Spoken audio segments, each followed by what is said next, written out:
మరి నేటి దినముకై దేవుడు ఏర్పాటు చేసిన వాక్య భాగము ఎఫెసీయులకు రాసిన పత్రిక 6వ అధ్యాయము 10 నుండి 17 వచనాలు.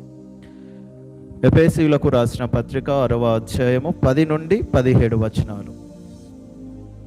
తుదకు ప్రభు యొక్క మహాశక్తిని బట్టి ఆయన యందు బలవంతులై ఉండుడి.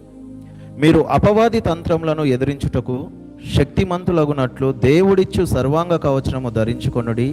ఏలయనగా మనము పోరాడునది శరీరులతో కాదు, కానీ ప్రధానులతోనూ అధికారులతోనూ ప్రస్తుత అంధకార సంబంధులకు లోకనాథులతోనూ ఆకాశ మండలమందు దురాత్మల సమూహముతోనూ పోరాడుచున్నాము.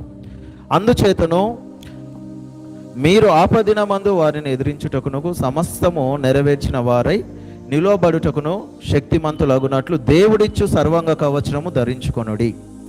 ఏలయనగా మీ నడుమునకు సత్యమును దట్టి కట్టుకొని నీతి అను మైమరుపు తొడుగుకొని పాదములకు సమాధాన సువార్త వలనైన సిద్ధ మనసు జోడు తొడుక్కొని నిలువబడుడి. ఇవన్నీ గాక విశ్వాసమను డాలు పట్టుకొనుడి. దానితో మీరు దుష్టుని అగ్ని బాణములన్నిటిని ఆర్పుటకు శక్తిమంతులవుదురు. మరియు రక్షణయను శిరాస్త్రమును దేవుని వాక్యమును ఆత్మ ఖడ్గమును ధరించు కొనుడి. ప్రార్థన. మహాపరిశుద్ధుడైన దేవ, సర్వశక్తిమంతుడా, సర్వాధికారి రాజా, నీకు స్తోత్రములు. కృపగల తండ్రి, దయగల తండ్రి, దయా దాక్షిణ పూర్ణుడైన దేవ, మీకు స్తుతి స్తోత్రములు తెలియపరుస్తున్నాం రాజా. మరి ఇప్పటి వరకు ప్రభు మీరు పాటలు పాడినప్పుడు మహిమ పొందిన విధానాన్ని, మరి ఆరాధనలో ప్రభు మీరు మహిమ పొందిన విధానాన్ని బట్టి మీకు స్తుతి స్తోత్రములు తెలియపరుస్తున్నాం అయా. ఇట్టి శ్రేష్టమైన సమయం అందు నీ వాక్యము ధ్యానంలో మేము ఉండగా నజరేయుడైన యేసు క్రీస్తు అతి పరిశుద్ధ నామన ప్రభువా, నీ మహిమను మా పట్ల కనుపరచండి. నీ ఆత్మను మా మధ్యలో ఉంచండి ప్రభువా. నీ వాక్యమును బయలుపరచమని నజరేయుడైన యేసు అతి పరిశుద్ధ నామన ప్రభువా, ఆత్మ పూర్ణులమై మా హృదయములను మేము విప్పుకొని అయ్యా, మరి మా ఆధ్యాత్మిక జీవితానికి ప్రభువా సరితూలు వాక్యమును మేము నేర్చుకొని అనుసరించు రీతిగా మీరు మాకు నేర్పించమని ప్రార్థిస్తున్నాం. సర్వశక్తిమంతుడా, సర్వాధికారి రాజా, నీ నోటి బూరగా నన్ను వాడుకొనండి. ఏది ఏమైనప్పటికీ ప్రభువా వాక్యము పట్ల బలిష్ఠులమై మరి ప్రభువా వాక్యమును ఆత్మ ఖడ్గము ధరించుకున్న వారమై మేము తిరిగి వెళ్ళే కృపను మాకు దయచేయమని ఇక్కడ ఉన్న వారిని మరి ప్రభువా ఇక్కడ నిలబడి ప్రభువా తండ్రి వాక్య పరిచర్య చేస్తున్న నన్ను నీ ఆధీనంలో ఉంచుకొని మీరే మా దగ్గర మీ వాక్యమును బయలుపరచమని ఆత్మతోనూ సత్యముతోనూ ప్రభువా మేము రిసీవ్ చేసుకునే వారిగా, అలాగే ప్రభువా మాకు కావాల్సినది ప్రతిదీ మీరు అందించమని నజరేయుడైన యేసు అతి పరిశుద్ధ నామమున ప్రార్థిస్తున్నాము తండ్రి, ఆమేన్. మంచిది, దేవుని నామానికి మహిమ కలుగును గాక. మరి ఈరోజు చాలా సంతోషంగా ఉంది. దేవుని యొక్క చిత్తము ప్రకారము దేవుని యొక్క ఆధీనంలో ఉన్నవారము కాబట్టి ఈరోజు ఈ యొక్క సన్నిధిలో మనం ఉన్నామని భావించాలి. ఎఫెసీయులకు రాసిన పత్రిక ఇది చాలా ఒక శ్రేష్టమైన ఒక రుచికరమైన పత్రిక అని చెప్పొచ్చు.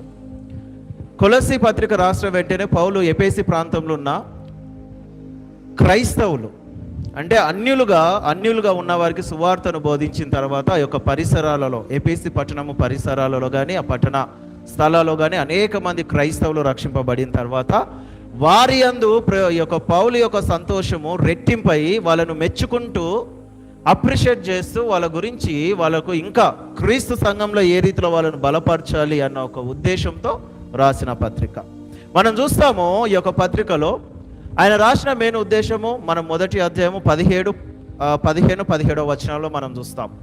అక్కడ ఆయన అంటాడు, అక్కడున్న విశ్వాసులకును పరిశుద్ధులకును అక్కడున్న రక్షణ పొందిన ప్రతి ఒక్కరికి ఇది రాయడం జరుగుతూ ఉంది. మిమ్మల్ని బట్టి నేను చాలా ఆనందిస్తూ ఉన్నాను, కాబట్టి ఇంకా మీరు ఆత్మీయ స్థితిలో ఇంకా మీరు బల పొందాలి అని చెప్తూ వాళ్ళ పాత స్వభావాన్ని వాళ్ళకు గుర్తు చేస్తూ క్రీస్తులో ఏ రీతిలో బల పొందాలి అని చెప్పి రాసిన పత్రిక.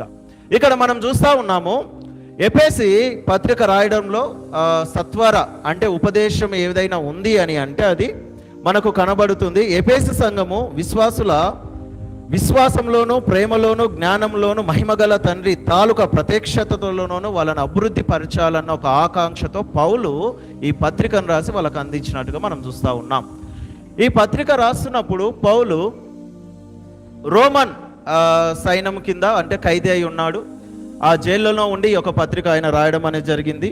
ప్రభు అయిన యేసుక్రీస్తు యోగ్యమైన విధంగా వారి జీవించాలని ఈయన ఏ రీతిలో అయితే క్రీస్తులో ఎదిగి ఉన్నాడో వాళ్ళను కూడా అదే రీతిలో ఎదిగింపజేసి ఒక సార్వత్రిక సంఘంగా వాళ్ళను కట్టి దేవుని చేతిలో ఆయన పెట్టాలని ఒక ఆకాంక్షతో, ఒక ఆశతో, ఒక ఆశ కలిగి ఆయన యొక్క పత్రికను రాయడం అనేది జరిగింది. అది మనం చూస్తూ ఉన్నాం.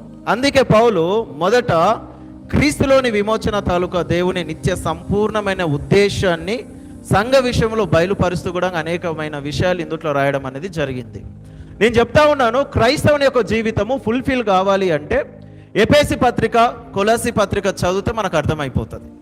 ఒక క్రైస్తవుడు ఏ రీతిలో జీవించాలా, వాడు ఏ రీతిలో అర్హతలు వాడు పొంది ఉండాలా, వాడు దేవుని విషయంలో ఎంత విశ్వాసము కలిగి ఎంత నిరీక్షించి వాడు జీవించాలా అనే విషయాలు మనము తెలుసుకోవాలి అంటే ఎఫెసీ పత్రిక మనము చదివితే పౌలు బయలుపరిచిన యొక్క మాటల్లో మనము చాలా చక్కగా నేర్చుకునే అవకాశాలు ఉంటాయి. అర్థమయ్యే విధముగా క్రైస్తత్వం అంటే ఏంటో కూడా మనం తెలుసుకునే అవకాశం కూడా ఉంటుంది. ఇక్కడ మనం చూస్తూ ఉన్నాము, ప్రతి కేటగిరీకి సంబంధించిన వారికి ఆయన అంటా ఉన్నాడు, పరిశుద్ధులకు ఒక గైడెన్స్ ఇస్తూ ఉన్నాడు, విశ్వాసులకు ఇస్తూ ఉన్నాడు, తల్లిదండ్రులకు ఇస్తూ ఉన్నారు, వాళ్ళకు కలిగి ఉన్న పిల్లలకు ఇస్తూ ఆ తర్వాత బానిసలుగా దాసులుగా పనిచేస్తున్న వారికి ఇస్తూ కూడా ఇంకా మీరు బలంగా ఉండాలని చెప్పినప్పుడు ఆయన మొదలుపెట్టిన యొక్క చివరి అధ్యాయంలో యొక్క వచనాలు, ఈ యొక్క చివరి వచనాలు 10 నుండి 17 వరకు ఆయన వాళ్ళని ఇంకా ఏ రీతిలో వాళ్ళను బలపరిచి వాళ్ళని ఏ రీతిలో దేవుని యందు ప్రత్యక్షించాలనేది ఆయన ఏ రీతిలో ఆశ కలిగి ఉన్నాడో దానిని బట్టి ఇక్కడ మనం అర్థం చేసుకోవచ్చు. చూడండి, మొదటి వచనము, తుదకు ప్రభు యొక్క మహాశక్తిని బట్టి ఆయన యందు బలవంతులై ఉండుడి, మీరు అపవాది తంత్రములను ఎదిరించుటకు శక్తిమంతులగునట్లు దేవుడిచ్చి సర్వాంగ కవచము ధరించుకొనుడి. చాలమ్మా. ఇక్కడ చూడండి, తుదకు ప్రభు యొక్క మహాశక్తిని బట్టి ఆయన యందు బలవంతులై ఉండుడి. చివరి వరకు మీరు దేవుని యొక్క శక్తిని బట్టి ఆయన యందు మీరు బలవంతులై ఉండుడి. ఇక్కడ వీళ్ళ యొక్క బలము కానీ మన యొక్క బలము కానీ క్రీస్తు ఏం చేశాడు? క్రైస్తవుడు అపవాది చేత హింసింపబడొద్దని, వాడు శోధింపబడొద్దని చెప్పేసి అన్ని రకాలుగా అపవాదిని ఆయన జయించి శిలువ మరణం మరణించి ఆ మరణము ద్వారా ఆల్మోస్ట్ రక్షణ పొందిన మనకందరికీ ఆయన విజయం ఇచ్చినట్టుగానే మనం కనబడతా ఉంది బైబిల్లో. ఆ యొక్క విజయాన్ని మనము బలంగా స్వీకరించి ఎఫెసీలకు రాసిన ఈ యొక్క ఎఫెసీ పత్రికలో వాళ్ళకు చెప్తా ఉన్నాడు పౌలు, తుదకు ప్రభు యొక్క మహాశక్తిని బట్టి ఆయన యందు బలవంతులై ఉండుడి, మీరు అపవాది తంత్రములను ఎదురించుటకు శక్తిమంతులగునట్లు దేవుడిచ్చు సర్వంగ కవచనము ధరించుకొనుడి. ఇది అనేకులకు తెలిసిన వాక్యమే, ఏదో ఒక విషయంలో మనము ధ్యానించిన వారమే, చదువుకున్న వారమే. ప్రభు యొక్క నిదర్శనమే యొక్క కవచం అని అనేక రకాలుగా అనేక మంది బోధకులు చెప్తా ఉన్నారు. ఈరోజు మనం కొన్ని కొత్త విషయాలు తెలుసుకుందాం దీంట్లోకి వెళ్ళి. ఏ రీతిలో అంటే చూడండి, క్రైస్తవుడు అపవాది వ్యతిరేకంగా ఒక ఆధ్యాత్మిక పోరాటంలో నిమగ్నమై ఉన్నప్పుడు వాని యొక్క ప్రార్థన జీవితంలో కానీ వాని యొక్క వాక్యపు ధ్యానింపు జీవితంలో కానీ వాడు క్రీస్తును పోలి నడుచుకున్నప్పుడు వాని జీవితం ఏం సుఖంగా ఉండదు. ఇది వాస్తవం. ఎందుకు ఉండదంటే క్రీస్తు నిమిత్తము ఏ విశ్వాసైనా బలంగా ఎదుగుతున్నాడు అంటే ఏమైనట్టు? సాతాను గాని యొక్క కుయుక్తులు వాని బల ప్రదేశనాలన్నీ వాళ్ళ పైన చూపుతున్నట్టుగా ఒక మనం చూస్తూ ఉన్నాం. అది వాస్తవం కూడా బైబిల్ ప్రకారంగా చూస్తూ ఉంటే. లోకంలో పాడైపోయేవాడు, లోకము నిమిత్తము నాశనం అయిపోయేవాడు సాతానుకు అవసరం లేదు. కానీ దేవుని యందు రక్షణ పొంది మహాబలముగా ఎదుగుతున్న వ్యక్తి యొక్క జీవితం సాతానికి అవసరం. చూడండి, తండ్రి అయిన దేవుడు మహాపరిశుద్ధుడని మనం వర్ణించగలుగుతున్నాం. దేవునితో పాటు సాతానుగాడు కూడా ఒక ఈక్వాలిటీ మెయింటైన్ చేస్తూ ఉన్నాడు. మనం గమనించినట్లయితే రక్షణకు పాత్రుడైన క్రీస్తు ఒక కుమారునిగా ఈ లోకానికి వచ్చినప్పుడు, అలాగే తండ్రి అయిన దేవుడు అని అక్కడ సంబోధించినప్పుడు, మహాదేవుడు తండ్రి అయిన దేవుడు అన్నప్పుడు వీడు అబద్ధమునకు జనకుడై వీడు అబద్ధమునకు తండ్రి అని మనం చూస్తూ ఉన్నాం బైబిల్లో. మనుష్య కుమారుడు నశించు ప్రతిదానికి వెతికి రక్షించుటకు ఆయన ఈ లోకంలోకి వచ్చెను అని మనం అక్కడ చదువుతూ ఉన్నప్పుడు, రక్షింపబడిన ప్రతి ఒక్కరిని నాశనం చేసేందుకు నాశన పుత్రుడు వచ్చెను అని సాతాను విషయంలో మనం చూస్తూ ఉన్నాం. పరిశుద్ధాత్మ యొక్క ఆదరణలో మనం ఉండి ప్రతిదినము ఆధ్యాత్మిక జీవితంలో మనం ఎదుగుతున్నట్టుగానే దురాత్మ వల్ల, చూడండి, పరిశుద్ధాత్మ, దురాత్మ, క్రీస్తులో మనను బలపరిచే పరిశుద్ధాత్మ, క్రీస్తులో మనని నాశనం చేసే దురాత్మ. దురాత్మ విషయంలో మనం పాత నిబంధనలో అనేక సార్లు మనం చూస్తూ ఉన్నాం. అంటే సాతానుగాడు ప్రతి దాంట్లో దేవుడు ఒక నీతిగా ప్రతిదీ ఒక న్యాయవంతంగా ఆయన ముందుకు తీసుకువెళ్తా ఉంటే, వీడు టోటలీ ఆపోజిట్. అవే పేర్లను పొందుతూ అదే స్థానాలను మెయింటైన్ చేస్తూ వీడు కూడా మూవ్ అవుతున్న అనేకమైన వాక్యాలను మనం చూడవచ్చు. ఇక్కడ కూడా మనం చూస్తూ ఉన్నాము, పౌలు చెప్తున్న మాటలు అదే క్రీస్తు నిమిత్తము. ఏమని?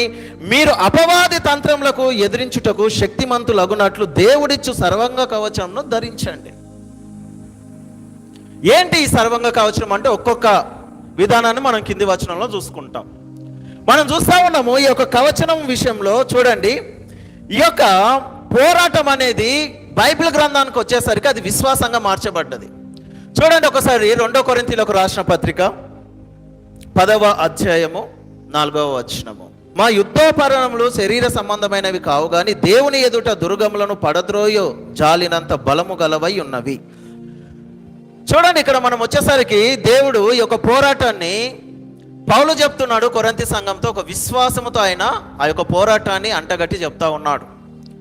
ఏంటంటే, దుర్మార్గంతో కూల్చిన యొక్క కోటలు ఏవైతే సాతానుగాడు కట్టి ఉన్నాడో క్రీస్తు నిమిత్తము ఒక ఆత్మపూర్ణుడై వాటినన్నిటినీ కూల్చేటందుకు మేము ప్రయత్నిస్తూ ఉన్నాం. విధేయతకు ఆపోజిట్గా వాడు అవిధేయులను కలగజేస్తూ ఉన్నాడంటే, ఆ అవిధేయులను మళ్ళా విధేయులుగా చేయుటకే మేము సిద్ధపడి ఉంటున్నామని పౌలు అనేక సంఘాలతో ఆయన గైడెన్స్ ఇస్తా ముందుకు వెళ్తూ ఉన్నాడు. విచిత్రం ఏంటి అంటే, వాస్తవానికి ఇక్కడ చూసుకునాల్సింది ఏంటి అంటే, మీరు అపవాది తంత్రములను ఎదిరించుటకు శక్తిమంతులగున్నట్లు దేవుడిచ్చు సర్వగంగా కవచము మీరు తొడుకోనని ఇక్కడ చెప్తా ఉన్నాడు. అపవాది యొక్క తంత్రములు, శక్తివంతమైన క్రీస్తు యొక్క కవచము. వాస్తవానికి మనం చూసుకుంటే అంత దినాల్లో మనం ఉన్నాం. ప్రపంచం అంతా ఎటెళ్తుందో కూడా మనకు అర్థమైతే లేదు. ప్రభు ఒక మాట చెప్పినాడు కదా, నేను ప్రతిక్షణం నేను గుర్తు చేస్తూ ఉంటాను, నేను మరలా వచ్చే వరకు ఆవగించేంత విశ్వాసం కలిగి ఉన్నవాడిని కనుగొనునా అని ఆయన చెప్పి ఉన్నాడు. ఆయన ఒకవేళ కనిగి ఉన్నాడంటే ఇట్టి శక్తివంతమైన సర్గంగా కవచాన్ని మనం ధరించుకొని ఉండాలా. చూడండి, అపవాది ఏ క్షణము మన పైకి ఏ రీతిలో వాడు లేస్తాడో కూడా మనకు తెలియదు. ఎందుకు అంటే మనం చూస్తూ ఉన్నాం కదా, మొదటి పేతురు 5వ అధ్యాయము 8వ వచనం ఒకసారి చూడండి. వాడంట గర్జించు సింహం వలె వాడు మన గురించి ఎదురు చూస్తూ ఉన్నట్టుగా అక్కడ చెప్తా ఉన్నాడు పేతురు. చదవండి, ఎవరైనా తీసిన వాళ్ళు చదవండి. నిబ్బరమైన బుద్ధి గలవారే మెలకువగా ఉండుడి, మీ విరోధి అయిన అపవాది గర్జించు సింహం వలె ఎవరిని మింగుదునా అని వెతుకుచూ తిరుగుచున్నాడు. ఏందమ్మా? వెతుకుచూ తిరుగుచున్నాడు. వాస్తవానికి చెప్పాలంటే సాతాను తిరిగే అవసరమే లేదు. ఎవరిని ఎట్లా మింగుదునా అని చెప్పి వాడు తిరిగే అవసరమే లేదు. ఎందుకు అంటే నేటి క్రైస్తత్వంలో ఇట్టి కవచం ధరించిన వాళ్ళు ఎవరూనూ లేరు. ఇది వాస్తవం. ఎందుకు వాడు అట్లా తిరుగుతూ ఉన్నాడు అంటే, ఆల్మోస్ట్ మనం మన ఆధీనంలోనే ఉన్నాం. అవును, శక్తివంతమైన దేవుని యొక్క కవచము మనము ధరించుకొనలేక మన జీవితాలకు నిదర్శనమైన క్రీస్తును మనము ధరించుకొనలేక మన ఆధీనంలో మనం ఉన్నాం. వాడు గర్జించు సింహం వలె కాదు ఇప్పుడు ఉన్నది, ఒక గుహలో పడుకున్న సింహం వలె వాడు నిద్రపోతా ఉన్నాడు. మరీ మనం వెళ్ళి వాడిని గెలికి మనం నిద్రలేపి మన నోట్లో మన తల పెడతా ఉన్నాం. నేటి క్రైస్తత్వం అదే, నేటి భక్తి అదే, నేటి బోధనలు అదే, నేటి సేవకుల యొక్క పరిచర్యలు కూడా అదే రీతిలో ఉన్నాయి. అన్యుల మధ్యలో దేవుని యొక్క నామమును దూషించు రీతిగా క్రైస్తత్వం మూవ్ అవుతూ ఉంది. కాదంటారా? మీ మనసాక్షిని అడగండి ఒకసారి, మన ప్రవర్తన ఏమై ఉన్నదో అని. ఇతరుల గురించి ఎవరి గురించి ఎవరు అడిగే అవసరమే లేదు. క్రీస్తు ముందుకు వచ్చినప్పుడు మనం ఏమై ఉన్నామో ఆయన యొక్క వాక్యం ద్వారా మనకు ఆయన గుర్తు చేస్తున్నప్పుడు చాలు, మనం ఎట్టి మురికి కవచము ధరించుకొని ఉన్నాము అనేది మనకు అర్థమవుతుంది. పెద్ద సాతానుగాడు ఏదో పెద్ద ప్లాన్లు వేసి తంత్రాలని, కుయుక్తులని, తలంపులని అవి గీసే అవసరమే లేదు. ఎందుకంటే ఎప్పుడో మన బలహీనతల ద్వారా వానికి సైన్యమై మనం ఉన్నాం. కానీ క్రీస్తు ఆ రీతిలో ఉండలే. క్రీస్తును అనుసరించిన పౌలు ఆ రీతిలో జీవించలేదు. కాబట్టి ఆయన అంతా గొప్పగా ఎఫెసు సంఘానికి ఇది రాస్తా ఉన్నాడు. మీ అందు నేను సంతోషపడతా ఉన్నాను, కానీ క్రీస్తు యందు మీరు ఇంకా బలము నొందాలని ఒక గొప్ప గైడెన్స్ వాళ్ళకి ఇస్తే ఆయన ముందుకు తీసుకెళ్తా ఉన్నాడు. చూడండి ఇక్కడ కింది వచనము, ఏలయనగా మనము పోరాడునది శరీరులతో కాదు గాని ప్రధానులతోనూ ప్రస్తుత అంధకార సంబంధులకు లోకనాథులతోనూ ఆకాశమందున్న దురాత్మల సమూహములతోనూ పోరాడుచున్నాము. చాలమ్మా. ఏలయనగా మనం పోరాడుచున్నది శరీరులతోనూ కాదు. వాస్తవానికి చెప్పాలంటే భారతదేశంలో ఉన్న క్రైస్తవం పరిస్థితి కూడా ఇదే. మనం శరీరాలతో పోరాడట్లేదు. మన పోరాటం అంతా ఏ రీతిలో ఉండిపోయింది అంటే మనతో మనమే పోరాడుతున్న రీతిగా ఉండిపోయింది. ఆత్మతో శరీరము, శరీరంతో ఆత్మ. ఆత్మ చెప్పింది శరీరం వినదు, శరీరము చెప్పేది ఆత్మ వినదు. ఎంత షేమ్లెస్ అండి. నగొస్తుంది ఒక్కొక్కసారి మన ప్రవర్తనల గురించి మనం ఆలోచిస్తుంటే. ఇదా క్రైస్తత్వం? ఇదా క్రైస్తత్వం? ఇదా క్రీస్తును అనుసరించి నడుచుకునే భక్తి? ఆయన అంటా ఉన్నాడు, మనము పోరాడుచున్నది శరీరతో కాదు కానీ ప్రధానులతోనూ అధికారులతోనూ ప్రస్తుతం అంధకార సంబంధులమైన లోకనాథులతోనూ ఆకాశ మండలమందు దురాత్మల సమూహముతోనూ అని అంటా ఉన్నాడు. ఈ సైన్యము, ఆయనకున్న సమూహము ఏదైతే ఉన్నదో అవన్నీ సాతాను యొక్క తంత్రాలే. మనుషులను వాళ్ళను వాడుకుంటాడు. విచిత్రం ఏంది అంటే అసలు అట్లాంటి తంత్రాలకు క్రైస్తవుల్లో చోటు ఉండొద్దు.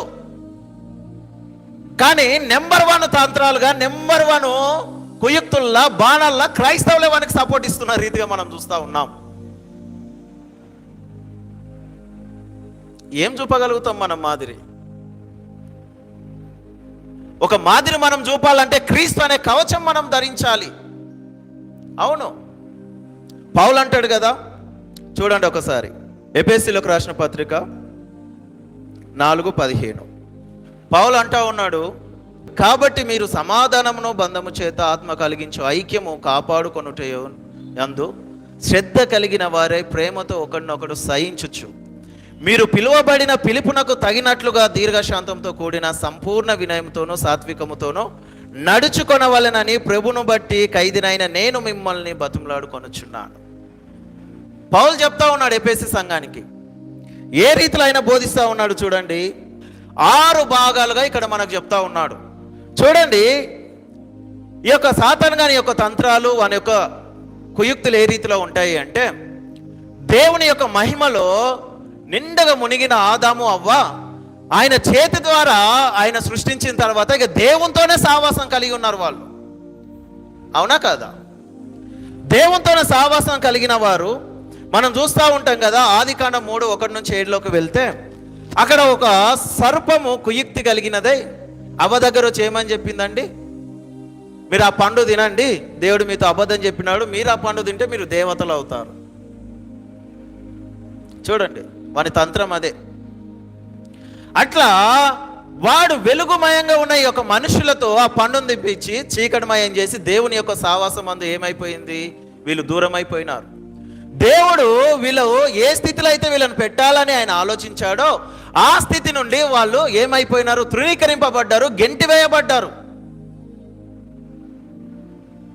మనం చూస్తాం, దానియేలు ఒక గొప్ప ప్రవక్తగా ఉన్నప్పుడు 120 మంది ఆయన పైన కక్ష కట్టి ఆ యొక్క పదవులకెళ్ళి తొలగించి విగ్రహారాధనను ఆయనతో చేయించాలని కక్ష పట్టినట్టుగా మనం దానియేలు గ్రంథం 6వ అధ్యాయంలో చూస్తాం. కొందరు సాతాను యొక్క తంత్రాల విషయంలో పడిపోయిన వాళ్ళు ఉన్నారు, కొందరు పడకుండా దాన్ని పడగొట్టిన వాళ్ళు ఉన్నారు. మనం కొంతమంది ప్రవక్తలను చూస్తాం, అలాగే కొంతమంది భక్తులను కూడా మనం చూస్తాం బైబిల్లో. నేను అదే అంటున్నాను, వాని యొక్క తంత్రాలను ఇక్కడ ప్రభు అంటున్నాడు, మీరు పోరాడుతుంది శరీరాలతో కాదు అని అంటే, ఇప్పుడు వాస్తవానికి చెప్పాలంటే మనం పోరాడుతుంటే మన ముందర ఎవరు ఉంటారండి? శరీరంతో దేహాలతో కూడిన మనుషులే ఉంటారు కదా. వాళ్ళ ఆత్మ మనకేం కనబడదు కదా, వాళ్ళ మనసు మనకేం కనబడదు కదా. ఇక్కడ ఆయన అంటా ఉన్నాడు ఆ సంఘంతో, ఆ మనుషులతో ఏమంటున్నాడు అంటే, మీకు కనబడుతున్న శరీరాలతో కాదు మీరు పోరాడుతుంది, వాళ్ళను ఆశ్రయంగా తీసుకొని వాళ్ళ సైన్యముగా సాతానుగాడు మలుచుకొని వాళ్ళ ద్వారా మీ పైన అటాక్ చేయిస్తా ఉన్నాడు, జాగ్రత్త. ఇక్కడ ఇన్ని విధాలుగా పౌలు వాళ్ళకు చెప్తా ఉన్నాడు. అందుచేత ఆపద్దినమందు వారిని ఎదిరించుటకును సమస్తము నెరవేర్చిన వారై నిలువబడుటకును శక్తిమంతులగునట్లు దేవుడిచ్చు సర్వాంగ కవచమును ధరించుకొనుడి. దేవుడిచ్చు సర్వాంగ కవచమును మీరు ధరించుకొనుడి అని ఇక్కడ 13వ వచనంలో మనం చూస్తా ఉన్నాం. వాస్తవానికి మనం చూడొచ్చు, ఇది అసలు దేవుని యొక్క మహాకృప ఏమై ఉన్నది, దేవుని యొక్క కృప ద్వారా పొందిన రక్షణ ఏమై ఉన్నది, దేవుని నమ్మిన తర్వాత ఒక విశ్వాసి ఏ రీతిలో జీవించాలేమో అంటే క్రీస్తును ఏ రీతిలో వాడు కలిగి ఉండాలి, కలిగి ఉన్న దాన్ని ఏ రీతిలో కాపాడుకోవాలి, ఏ రీతిలో నిరీక్షించాలి, ఇవన్నీ ఈ పత్రికలో ఆ మనుషులకు పౌలు బయలుపరుస్తూనే ఉన్నాడు. వాస్తవానికి చెప్పాలి అంటే నేటి మన క్రైస్తవ జీవితంలో కూడా మనం కూడా ఏ స్థితి కలిగి ఉన్నామో మనం ఆలోచించాలి. అది ఎంతో అవసరం ఉంది. అనుదినము మనని మనమే గద్దించుకోవడం, క్రీస్తులో సరి చేసుకోవడం, ఒకవేళ మనం దారి తప్పితే క్షమాపణ అడిగి మళ్ళీ వెంటనే దేవుని యొక్క దారిలో వచ్చి మళ్ళీ ఆ దారిలో పడిపోకుండా మనం ఉండడం, అది ఎంతో అవసరం మనకు. క్రైస్తవ జీవితంలో దినదినము మారు మనసు పొందుతూ క్రీస్తును వెంబడించాలని పౌలు కూడా చెప్తా ఉన్నాడు. ఇక్కడ ఆయన అంటా ఉన్నాడు, దేవుని యొక్క సర్వాంగ కవచాన్ని మీరు ధరించుకోనండి. అసలు పౌలు ఇంకొక చోట అంటాడు కదా, ఒకసారి మనం చూద్దాం. రోమీలకు రాసిన పత్రిక 13-14 వచనం ఒకసారి చూడండి. ఇక్కడ అంటా ఉన్నాడు, రోమన్ సంఘంతో ఆయన రోమ పట్టణంలో ఉన్న విశ్వాసులకు రాస్తూ కూడా అక్కడ ఏమంటుండంటే, క్రీస్తును మీరు ధరించుకోనండి. మైక్లో చదవండి. మెట్టుకు ప్రభు అయిన యేసుక్రీస్తును ధరించుకొనిన వారై శరీరేచ్ఛలను నెరవేర్చుటకు శరీర విషయమై ఆలోచన చేసుకొనకుడి. ఇక్కడ ఆయన ఎంత గొప్పగా ఆయన చెప్తా ఉన్నాడంటే, మెట్టుకు ప్రభు అయిన యేసు క్రీస్తును ధరించుకొనిన వారై శరీరేచ్ఛలను నెరవేర్చుకొనుటకు శరీరము విషయమై ఆలోచన చేసుకొనకుడి. తర్వాత సత్యం అనే బెల్ట్, తర్వాత హెల్మెట్, తర్వాత ఆయుధం, చూడండి, తర్వాత సువార్త సంబంధమైన చెప్పులను మీరు తొడుక్కోనండి. ఈ 6 విభాగాలు ఆయన వివరించి చెప్తా ఉన్నాడు.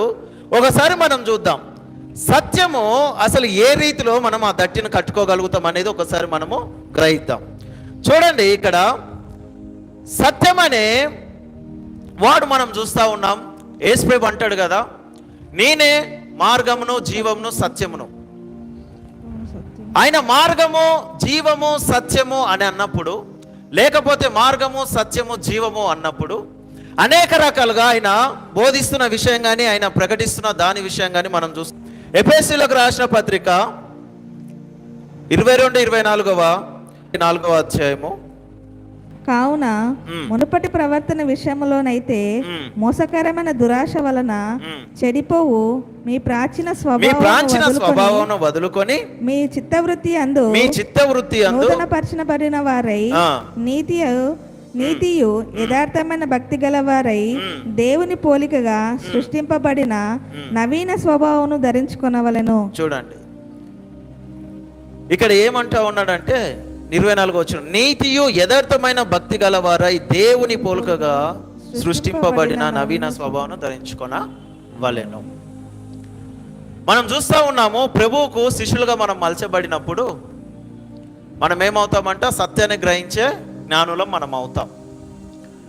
రెండవది ఇక్కడ మనం చూస్తా ఉన్నాము, నీతియు యథార్థమైన భక్తియు గలవారమై దేవుని పోలికగా సృష్టింపబడిన నవీన స్వభావమును మనం ధరించుకున్నప్పుడు ఒక నీతి పరులుగా క్రీస్తు నిమిత్తము ఆయన ఏ రీతిలో అయితే ఆయన ఒక నీతివంతుడిగా న్యాయవంతుడిగా మనం కనబడతా ఉన్నాడో, ఆయనను అనుసరించు వారమైన మనము కూడా ఆ రీతిలో మనం కనబడే అవకాశం ఉంది.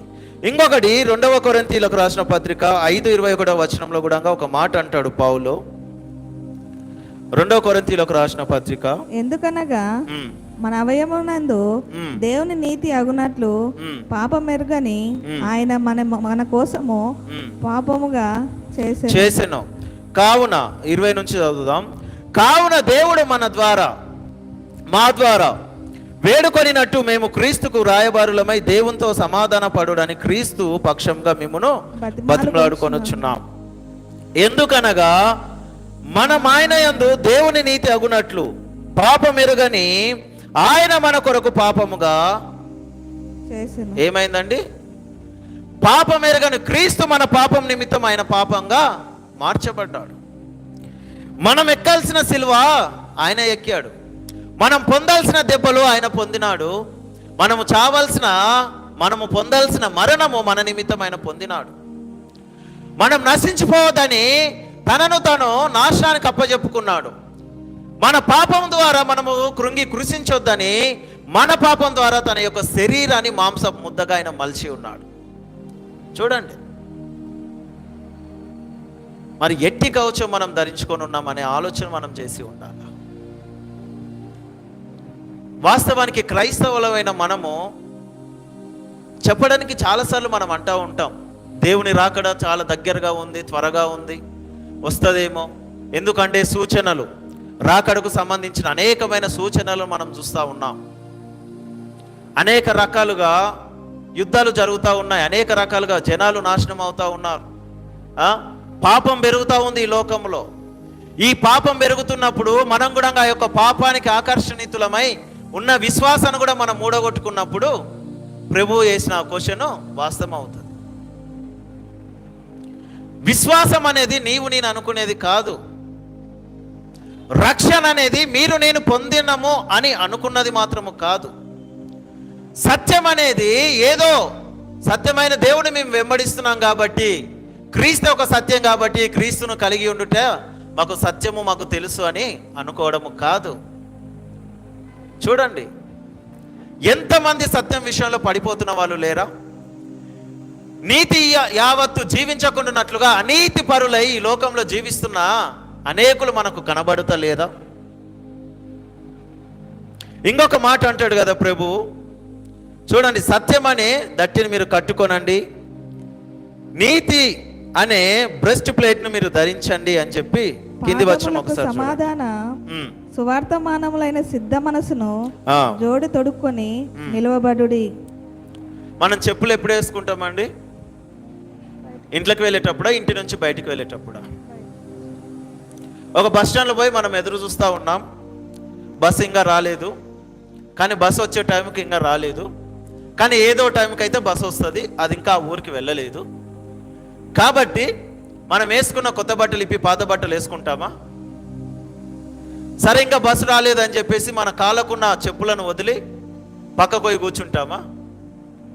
ఎందుకంటే ఆ బస్సు రావాల్సిన సమయము అయిపోయింది కాబట్టి ఆ బస్సు ఇంకే క్షణమైనా రావచ్చు అని చెప్పేసి మనం ఏ రీతిలో అయితే సిద్ధపడి ఉంటామో, ఒక ప్రాంతానికి మనం వెళ్ళినప్పుడు కూడా సువార్త అను మనసు నిమిత్తం కానీ సువార్త మానము నిమిత్తం కూడా మనము ఆ రీతిలో సిద్ధపడి ఉండాలని ఇక్కడ పౌలు చెప్తా ఉన్నాడు ఆ జనాంగముతో.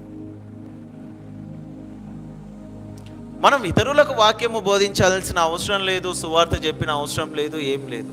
కానీ ప్రభు యొక్క వాక్యం చెప్తా ఉంది, క్రీస్తు నిమిత్తం ఆయన వాక్యం నిమిత్తము పొంది ఉండవలసిన ప్రవర్తనే ఒక గొప్ప సువార్త ఈ లోకానికి. వాస్తవానికి చెప్పాలంటే వాక్యాన్ని చదివి అనేకులు జ్ఞానులు కావచ్చు, బలమైన విశ్వాసులు కావచ్చు, బలమైన సేవకులు కావచ్చు, కానీ ఒక ప్రాక్టికల్గా ఒక వ్యక్తి తన సేవ జీవితంలో కానీ తన భక్తి జీవితంలో కానీ తను చేస్తున్న పనుల నిమిత్తం ఒకరికి ఎగ్జాంపుల్గా మారితే తనను చూసి ఇంకా అనేక మంది మారే అవకాశం కూడా ఉంటుంది. అలా మనం చాలా మందిని చూస్తాం, సేవకులను కూడా, ఏసన్న గారిని కానీ భక్తి సింగ్ గారిని కానీ ఇలా అనేకులను చూస్తాం. చూసినప్పుడు వారే చేస్తే మాలాంటి సేవకులకు ఏముంటుంది అంటే, చేస్తే వాళ్ళలాగా సువార్త చేయాలా, చేస్తే వాళ్ళలాగా మేము ముందుకు వెళ్ళాలా, లేకపోతే ఒక భక్తి పరుల యొక్క సాక్ష్యం విన్నప్పుడు అవును కదా ఆయన అట్లా జీవించినాడు కదా, ఆ రీతిలో జీవించాలని ఒక ప్రేరేపణ మనలో కలుగుతుంది. వాస్తవానికి చెప్పాలంటే ఇలాంటి ప్రేరేపణలు, ఇలాంటి సిద్ధ మనసులు ఎప్పుడో సమాధి అయిపోయినాయి మనలో. అవును, ఇప్పుడు క్రైస్తత్వం అంటే స్వస్థతలు, క్రైస్తత్వము అంటే ఏదో చర్చికి వెళ్ళాలా, అటెండ్ కావాలా, రావాలా. క్రైస్తత్వం అంటే ఇక బల్ల ఒక్కటి తీసుకుంటే చాలు. క్రైస్తత్వం అంటే జస్ట్ చర్చికి వచ్చి రావడము, లేకపోతే ఇంట్లో చిన్నగా ఒక 2 నిమిషాలు మోకాలేసి ప్రార్థన చేసుకోవడము, వాక్యం చదువుకుంటే చాలు, 1-2 వచనాలు చదువుకోవడం, లేకపోతే డైలీ వర్డ్స్, రోజు వచ్చే యొక్క వాక్యాలు ఏవైతుంటే అవి ఒక్కటి చదువుకొని దాని ప్రకారంగా ప్రార్థన చేసుకొని వెళ్ళిపోతే చాలు. ఇదా క్రైస్తత్వం. దేవుడు మన కొరకు మనం పొందాల్సిన మరణం ఆయన పొందినాడు, పొందాల్సిన శిక్ష ఆయన పొందినాడు. మన నిమిత్తము ఆయన సమస్తాన్ని నెరవేర్చిన వాడిగా దేవుడు ఉంటా ఉన్నాడు. మరి దేవుని నిమిత్తము మనం ఏం చేస్తా ఉన్నాము? దేవుని నిమిత్తము మనం ఎట్టి సాక్ష్యాన్ని పొంది మనం ఉన్నాం. పౌలు యొక్క మనుషులకు చెప్తా ఉన్నాడు అంటే పౌలు యొక్క జీవితం ఏమి సుఖమైనది కాదు. నేను క్రీస్తును పోలి నడుచుకుంటున్నాను కాబట్టి మీరు నన్ను పోలి నడుచుకోండి అని ఇట్టి సాక్ష్యం కలిగి ఉన్న ఏకైక వ్యక్తి పౌలు. ఆయన అంటా ఉన్నాడు కదా, ఆయన చివరి దినాల్లో కూడా ఆయన ఎలాంటి తప్పు చేయకుండా సువార్త నిమిత్తం ఒక 1 year ఆయన రెస్ట్లోకి వెళ్ళిపోయినాడు. రోమన్ పట్టణంలో వెళ్ళినప్పుడు అక్కడ కొన్ని ప్రాంతాలు కొన్ని అగ్ని ద్వారా ఏమవుతుందంటే అంటుకపోతాయి, కొన్ని గుడిసెలు అంటుకపోయినప్పుడు పౌలు కింద శిష్యరికం చేసిన ఒక వ్యక్తి తన స్నేహితుడు ఇద్దరు కలిసి ఆ రాజు దగ్గరకు పోయి ఒక నగరం ఎందుకు ఇట్లా అంటుకపోతా ఉంది అంటే వాళ్ళు చెప్పే మాటలు ఏంటంటే ఇది పౌలే అంటి పెట్టినాడు అని చెప్పేసి పౌల్ని దాంట్లో ఇరుకబెట్టి తనని ఏం చేస్తారండి, ఒక హతసాక్షిగా మారుస్తారు. అసలైన శిశులైన జీవితాలు కావాలి. నేను అదే అంటాను, మన భక్తి జీవితంలో మనకు ఒక సాక్ష్యం ఉండాలా, మన రక్షణకు ఒక సాక్ష్యం ఉండాలా, మన విశ్వాసానికి ఒక సాక్ష్యం ఉండాలా. నేడు తీర్పులో దేవుని ముందు మనం నిలబడినప్పుడు ఆయన మనని ఏ రీతిలో చూసి మన గురించి తీర్పు తీరుస్తాడనే ఒక నిరీక్షణ మనకు ఉండాలా. That is the Christianity. సత్యం అనే డాగ్ సత్యాన్ని చేతిలో పట్టుకొని పరిగెత్తడంత మాత్రంలో కాదు, కానీ ఆ సత్యాన్ని ఒక నడుముకు బెల్ట్గా ఆయన ధరించమంటా ఉన్నాడు. మన ఆత్మీయ జీవితంలో మనము అనేక రకాలుగా మనం పడిపోతూనే ఉంటాం అనుదినం. కానీ ఒక సర్వంగ కవచాన్ని మనం ధరించుకున్నామంటే ఆత్మ బలము ద్వారా ఈ యొక్క శరీరాన్ని కూడా మనం జయించిన వారిగా మనం ఉంటాం. ఎందుకంటే ఇక్కడ చూస్తా ఉన్నాం కదా, ఏలయనగా మనం పోరాడుతున్నది శరీరంతో కాదు గాని ప్రధానులతోనూ అధికారులతోనూ ప్రస్తుత అంధకార సంబంధమైన లోక నాదులతోనూ ఆకాశ మండలమందు దురాత్మల సమూహముతోనూ అని చెప్తా ఉన్నాడు. ప్రభు యొక్క జీవితంలో ఇది లేదా? ఆయన పరిచయులతో పోరాడలేదా? శాస్త్రులతో పోరాడలేదా? రాజులతో పోరాడలేదా? సాతానుగాడు తను బాప్తిసం తీసుకొని దేవుని ఆత్మ ద్వారా అరణ్యానికి వెళ్ళినప్పుడు ఆ యొక్క దురాత్మతో ఆయన పోరాడలేదా? మనం ఏ పాటి వారు? యేసు ప్రభుకే తప్పలేదు. అది దేవుని కుమారునిగా ఈ లోకానికి వచ్చిన దేవాది దేవునికే తప్పలేదు. మనం ఎంతటి వారమండి? అనుదినమైన ప్రార్థన ద్వారా ఒక నిదర్శనంగా, ఒక ఉదాహరణగా మనకు ఎన్నో రీతిలుగా ఆయన మనకు బోధిస్తూ ముందుకు వెళ్ళిపోయినట్టుగా మనం చూస్తూ ఉన్నాం. చూడండి కింది వచనాలు ఒకసారి. ఇవన్నీ గాక విశ్వాసమను డాలు పట్టుకొనుడి, దానితో కూడా దృష్టిని అగ్ని బాణములన్నిటిని ఆర్పుటకు శక్తిమంతులవుదురు. మన బలహీనతలను జయించే విశ్వాసమే మనతో లేదు. సాతాను యొక్క కుయుక్తులు అనే ఒక బాణాలను తప్పించుకునేక మనం ఒక డాలు పట్టుకొని నిలబడతామా? నేను ఒక క్రైస్తవుని అని చెప్పుకునే దమ్మే మనకు లేదు. బైబిల్ పట్టుకొని 10 మంది ముందు వెళ్ళే ధైర్యమే మనకు లేదు. వాక్యము ప్రకారంగా జీవించే తలంపే మనకు లేదు. విశ్వాసమును డాలునిగా మనం ధరించుకునే వారిగా మనం ఉంటామా? విశ్వాసం అంటే ఏంటి? విశ్వాసం అంటే క్రీస్తుకు మనకు మధ్యన ఒక బలమైన సంబంధాన్ని ప్రేరేపితము చేసి పరకాష్ఠకి, అంటే ప్రభు యొక్క చిత్తానికి పరిపూర్ణంగా సంపూర్ణంగా దేవుని యొక్క ఏదైతే ఒక డెస్టినీ ఉంటుందో అదే ఆ నిరీక్షణ కలిగి ఉండడము మనకు చేత కావాలి అంటే విశ్వాసమైన డాలు మనం పొంది ఉండాల. మనం అనుకుంటాం విశ్వాసం అంటే సింపుల్గా, అవును నమ్ముతున్నాం, విశ్వసిస్తున్నాం, చేస్తున్నాం, అది కానే కాదు. ఇక్కడ పౌలు ఇంత గట్టిగా నాకు చెప్తా ఉన్నాడు అసలు ఈ యొక్క డాలు విషయంలో. మనము చేత పాపము చేయించాలని అపవాది ఎంతగా ప్రయత్నిస్తుందో, మన తలంపులను ఎంతగా అది చెదిరిస్తుందో, ఎంత చెడగొడుతుందో, ఎంత నాశనం చేస్తుందో మనకు తెలియాలి. దాని ప్రయత్నము చే విషమ పరీక్షలండి, మామూలు కూడా కాదు. ఒక విశ్వాసి జీవితంలో నిజమైన విశ్వాసి సత్యపరంగా నడుస్తూ ఉంటే వారి జీవితాన్ని ఒకసారి తోగి చూడండి. ఒకవేళ అలాంటి సమస్యలు మనలో లేవంటే మనం నిజమైన భక్తిపరులం కామనే అర్థం. ఒకవేళ మనం కోరుకున్నట్టు మన స్థితి ఉంది, మన జీవితం ఉంది అని అంటే మన భక్తి అంతా వ్యర్థమనే మనము గ్రహించిన వారమై ఉండాల. ఆ గ్రహింపు మనకు ఉండాల. మన ప్రతిదాని విషయంలో ప్రభు ముందు మొరపెడతాం కదా. మనకు కావాల్సింది పొందేంత వరకు మనము ప్రార్థన విషయంలో ఎంతో బలంగా ముందుకు వెళ్ళాలని ఒక ఆసక్తి కలిగి మనం ఉంటాం కదా. మరి ఎందుకు మన జీవితంలో మనం ఉండలేము? ఒక మన ఆత్మీయ స్థితిని క్రీస్తును ధరించుకునే స్థానానికి ఎందుకు వెళ్ళట్లేదు? ఇక్కడ అంటా ఉన్నాడు, విశ్వాసం అనే డాలును మీరు ధరించుకోనండి అని చెప్పేసి. చూడండి 17వ వచనం మళ్ళీ. మరియు రక్షణయను శిరస్త్రాణమును దేవుని వాక్యమును ఆత్మ ఖడ్గమును ధరించుకొనిడి. ఆత్మ వలన ప్రతి సమయమందును ప్రతి విధమైన ప్రార్థనలను విజ్ఞాపనలు చేయొచ్చు. ఆ విషయమై సమస్త పరిశుద్ధుల నిమిత్తము పరిపూర్ణమైన పట్టుదలతో విజ్ఞాపన చేయొచ్చు, మెలకుగా ఉండుడి. మనం చూస్తా ఉన్నాం ఇక్కడ రక్షణ అనే శిరస్త్రాణము అంటే హెల్మెట్.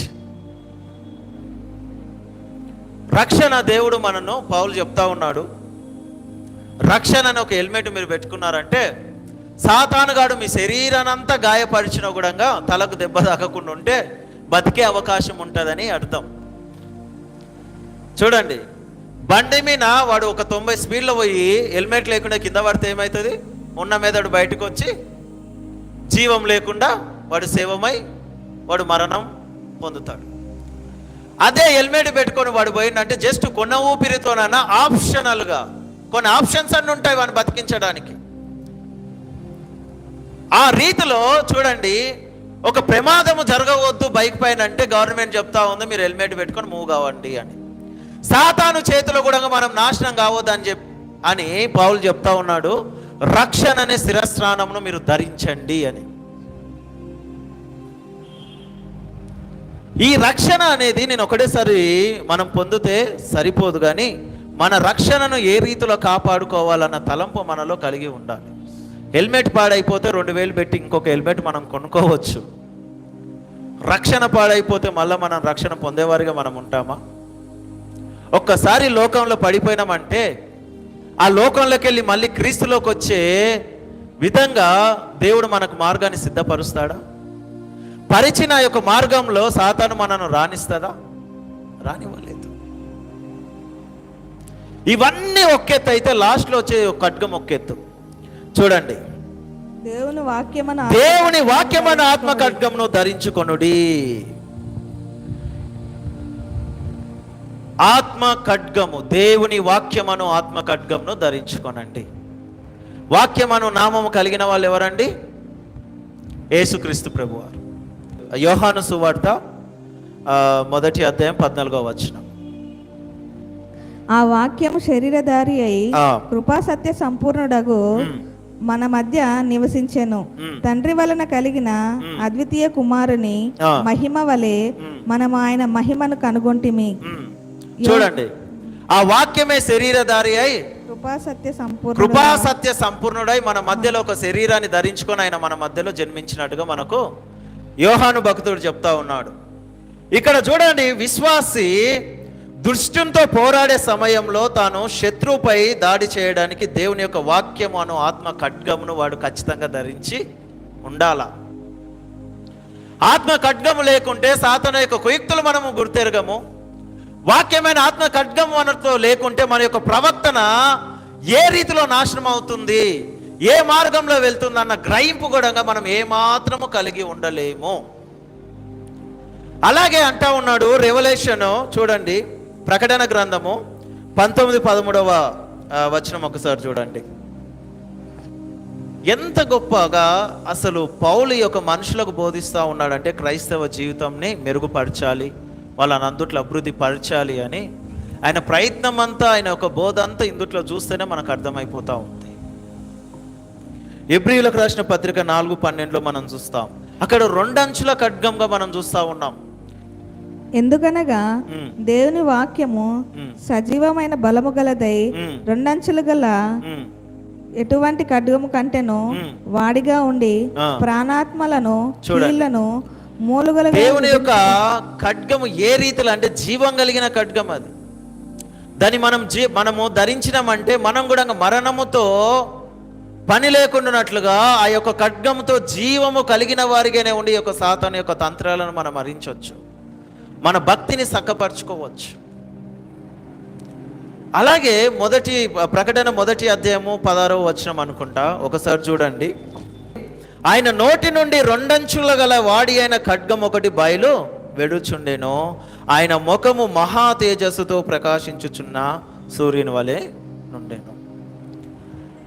ఇక్కడ ఆత్మ ఖడ్గము ఎంత అద్భుతంగా ఉంది అంటే, క్రైస్తవునికి దేవుని యొక్క వాక్యము మీద నమ్మకం లేకుండా చేయడానికి సాతాను వాని యొక్క బలము ఎంత ఉందంటే అంత ప్రయత్నిస్తూ ఉంటాడు. ఎందుకంటే ఆత్మ ఖడ్గము యొక్క వాక్యమై ఉన్నది కాబట్టి, వాక్యము క్రీస్తై ఉన్నాడు కాబట్టి, వీడు ఒకవేళ వాక్యము విషయంలో బలము నొందిన వాడైతే వీడు నాశనమయ్యే అవకాశాలు ఉండవు. వీడు నేను ఏమి చెప్పినా వీడు వినడు. కాబట్టి ఈరోజు క్రైస్తత్వాన్ని అంతా సాతాను ఎట్లా చేస్తూ ఉన్నాడండి, బైబిల్ ముందల పెట్టుకుంటేనేమో లేనిపోని డౌట్లు, ఉన్న జ్ఞానాన్ని మించిన లేనిపోని అది చదువుదామని కూర్చునే లోపే ఏదో ఒకటి వచ్చి చదవకుండా చేయడము, వాక్యము ప్రతిసారి ధ్యానిస్తున్నప్పుడు ఏదో ఒక పని పడడము, వాక్యం విషయంలో కానీ ఒక 5 నిమిషాలు కూర్చుందామంటే 1 నిమిషం కూర్చొని లేవడము, బలమైన ధ్యానింపు వాక్యం విషయంలో మనం చేద్దామని అనుకున్నప్పుడు మనకు ఓపిక ఉండకపోవడము, లేకపోతే శరీర బలహీనతల విషయంలో మన బలహీనలమై ఉండి అవి గుర్తొచ్చినప్పుడు దాని విషయంలో మనం ఉండకుండా పక్కకు వెళ్ళిపోవడం.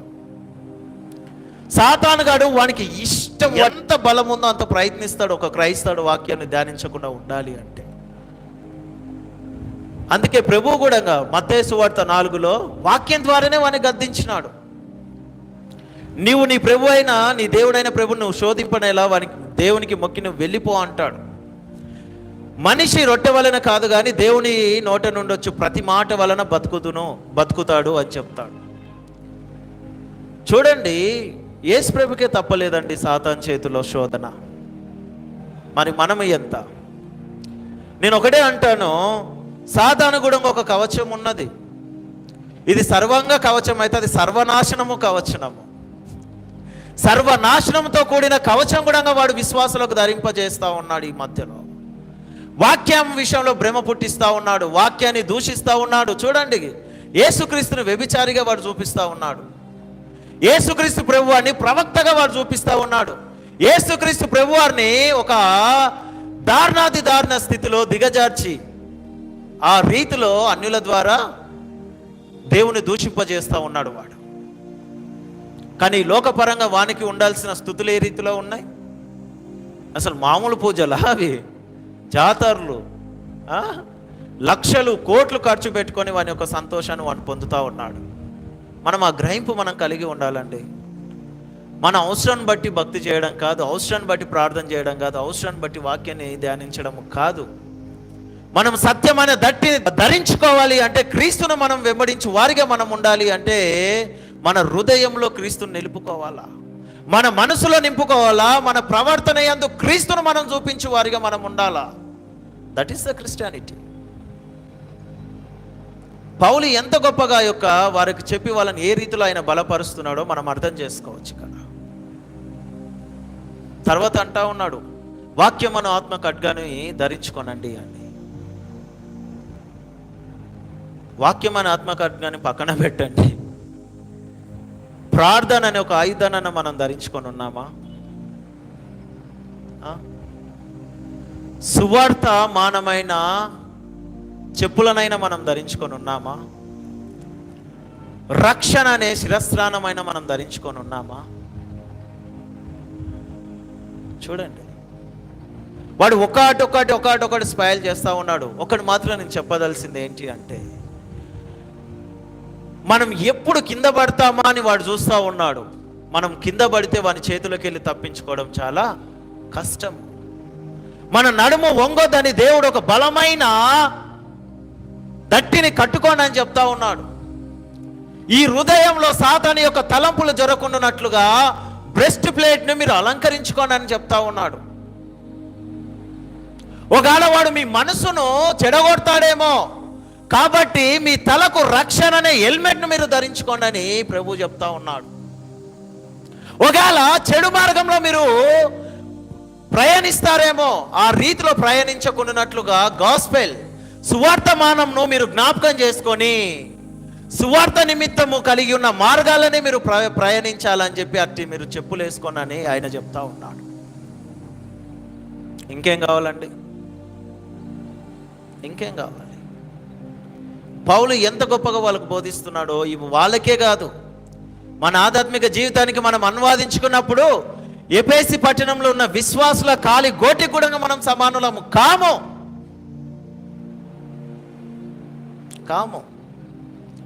నాలుక ద్వారా దేవుని స్తుతిస్తాం, పెదవుల ద్వారా మనం పలుకుతాం, ఒక మాస్క్ వేసుకొని నిజమైన నిజస్వరూపాన్ని దాపెట్టుకొని ఒక అబద్ధాన్ని పైకి చూపుతూ సంతోషిస్తాం. అది మన జీవితం, అది మన క్రైస్తవ భక్తి. సంగమ ఒక్కటి మాత్రం వాస్తవం, రానైన రోజుల్లో అనేకమైన ఇబ్బందులు, ఇరుకులు, బాధలు అనేకమైన మనం పొందాల్సి ఉన్నది. అనేక రకాలుగా మనం హింసింపబడిన రోజులు రాబోతా ఉన్నాయి. కానీ మనము ఖచ్చితంగా సర్వాంగ కవచమును ధరించుకుంటేనే మనము వాటి యందు జయం పొందిన వారమై విధేయులమై క్రీస్తుకు ఒక మహిమకరంగా మనం జీవించే అవకాశం మనం ఉంటుందని మాత్రం మర్చిపోకండి. ఇది సత్యము, అంతే. ఆయన అంటా ఉన్నాడు కదా, నేనే మార్గమును, జీవమును, సత్యమును. వేటి విషయంలో మనం ఆలోచిస్తున్నాం? దేని విషయంలో మన తలంపులు ఉన్నాయి? ఏ వస్త్రాన్ని మనం ధరించుకుంటున్నాం? దేన్ని మనం వదులుకుంటున్నాం అనే ఆలోచన మనం చేసుకోవాలా. క్రీస్తు అనే వస్త్రాన్ని మనం ధరించుకున్నప్పుడు మన క్రైస్తవ జీవితానికి ఒక మీనింగ్ ఉంటా ఉంది. ఎందుకు అంటే బలమైన ప్రార్థనలో కొనసాగాలి అన్నప్పుడు సాతానుగాడి చేసే గందరగోళం ఇలాగనే ఉంటుంది. ఒక ప్రార్థనలో మనము కుదుటగా కూర్చోలేము, వాక్యం విషయంలో మనం ధ్యానించలేము. అంతెందుకండి, మన ప్రవర్తన విషయంలోనే మనము సరిగా ఉండట్లేదు. అసలు మనం ఆలోచించాల్సిన అవసరం ఎంతో ఉంది. క్రీస్తుకు మనము ఏ రీతిలో ప్రవర్తిస్తే, ఏ రీతిలో మనం ముందుకు వెళ్తే దేవునికి మహిమకరంగా మనం పోరాడే వారిగా మనం ఉంటామో మనం తెలుసుకోవచ్చు. పౌలు చెప్పడమే కాదు, తన జీవితం కూడా అదే రీతిలో ఆయన ఉంచినాడు. అనేకుల ద్వారా ఆయన దూషింపబడినప్పుడు, అనేకులు ఆయనను కొట్టినప్పుడు, అనేకులు ఆయనను చంపడానికి ప్రయత్నిస్తున్నప్పుడు కూడా పౌలు సహకరించాడు వాళ్ళ మధ్యలో. సరే, మీరు ఇది చేస్తారా, చెయ్యండి, కానీ నేను క్రీస్తునే పోలి ఉన్నాను, క్రీస్తును విషయంలో నేను ఎంత బలంగా ఉండాలో అంత బలంగా నేను ఉన్నాను, కాబట్టి నన్ను ఎవరు ఏం చేయలేరు, ఆత్మీయ స్థితిలో అనే ఆ ధైర్యం కలిగి ఉండి ఆయన ముందుకు వెళ్ళినట్టుగా మనం చూస్తూ ఉన్నాం. మరి ఈరోజు మన భక్తికి ఏం నిదర్శనం అయి ఉందో మనం ఆలోచించాలా. అంత్య దినాల్లో మనం ఉన్నాం. అఫ్కోర్స్ పుట్టుక క్రైస్తవులు కూడా పుట్టినప్పటి నుంచి వింటూనే ఉంటారేమో, దేవుడు వస్తాడు వస్తాడు వస్తాడు అని. ఆయన అప్పటి నుంచి వస్తాడు వస్తాడు వస్తాడు అని అనేకులు చెప్తా ఉన్నారు. కానీ ఇప్పుడు వచ్చే సూచనలు కూడా బహు ఘోరంగా కనబడతా ఉన్నాయి. యుద్ధాలు జరుగుతూ ఉన్నాయి. ఒక్కసారి ఇంటర్నేషనల్ న్యూస్ చూస్తే మనకు అర్థమవుతూ ఉంటుంది. రోజుకు క్రైస్తత్వం అంతా అవుతా ఉంది. ఆత్మీయ జీవితం కూడా అనేకుల్లో నశించిపోతూ ఉంది. కాబట్టి క్రీస్తు అనే కవచాన్ని మనం ధరించి అట్టి వారి పట్ల ప్రార్థన యోధుల వలె మనం ఉందాం. ప్రార్థన చాలా అవసరం ఉంది నేటి దినానికి, నేటి సంఘానికి కూడా, మన జీవితాల్లో కూడా. ఖాళీగా ఉన్నవారు ప్రతి ఒక్కరు కూడా, నేను అదే అంటాను, మన భక్తి ఏమై ఉన్నది? ప్రార్థన యందు కానీ, దేవుని వాక్యం అందు కానీ, విశ్వాసం అందు కానీ, సువార్త యందు కానీ, రక్షణ యందు కానీ, ఇట్టి విషయాల్లోనే బయటపడతా ఉంటాయి. కాబట్టి వీటినన్నిటి నిమిత్తం కూడా మనం ఒకసారి ఆలోచించాలి. సర్వాంగ కవచాన్ని మనం ధరించుకొని, క్రీస్తును ధరించుకొని అనేకులకు మాదిరికరంగా, దేవునికి మహిమకరంగా ఎప్పుడైతే మనం ముందు వెళ్తామో అప్పుడే మన విశ్వాస జీవితానికి ఒక ఫలితార్థం అనేది ఉంటుంది. దేవుడి యొక్క వాక్యాన్ని దీవించునుగాక. చిన్న ప్రార్థన చేసుకుందాం. మహాపరిశుద్ధమైన దేవ, సర్వశక్తిమంతుడా, సర్వాధికారి రాజా, నీకు స్తోత్రములు. కృపగల తండ్రి, దయగల తండ్రి, దయాదాక్షిణ పూర్ణుడవైన దేవ, మీకు స్తుతి స్తోత్రములు తెలియపరుస్తున్నాను. ప్రభువా, మరి ఈ క్షణము ప్రభువా మీరు మాట్లాడిన మాటలను బట్టి మీకు స్తోత్రములు తెలియపరుస్తున్నాను. అయ్యా, సర్వాంగ కవచము మేము ధరించుకొని ఉన్నప్పుడు సమస్తాన్ని జయించు వారిగా మరి ప్రభువా ఇక్కడ పౌలు బోధిస్తూ ఉన్నాడు. సమస్త విషయాల్లో ప్రభువా మేము జయించలేకపోతా ఉన్నాము అంటే మరి మేము ఏ కవచం ధరించుకున్నామో మాకు అర్థమవుతలేదయ్యా. ప్రభువా, దయచేసి మీరు జ్ఞాపకం చేసుకోనండి.